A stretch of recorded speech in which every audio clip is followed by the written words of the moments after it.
Doctor A H R K psychiatrist Vijayawada. నమస్తే.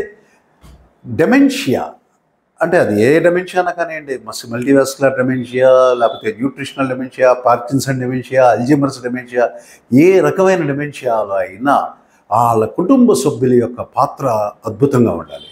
ఎందుకంటే వాళ్ళు చిన్నప్పటి నుండి ఒక లెవెల్ ఆఫ్ నాలెడ్జ్తో, లెర్నింగ్తో ఈ లెవెల్కి వచ్చారు. డెమెన్షియాలో న్యూరల్ డీజనరేషన్ వల్ల మళ్ళీ తిరిగి వాళ్ళు కిందకి రిగ్రెషన్, ఒక చంటి పిల్లవాడు అన్నీ మర్చిపోయి ఒంటి మీద సరైన బట్టలు ఉన్నాయా లేవా అనే దశలోకి డెమెన్షియాలోకి ఎంటర్ అయ్యాక వాళ్ళని చూసుకునే వాళ్ళు ఎంత స్ట్రెయిన్ అవుతారో మాకు తెలుసు. కానీ కేర్ గివర్స్ పాత్ర అద్భుతం. వాళ్ళు చాలా ఎమోషనల్గా, సపోర్టివ్గా, ప్రొటెక్టివ్గా ఉండాలి. తమ తండ్రిని తల్లిని తమ బిడ్డల్లాగా చూసుకోవాలి.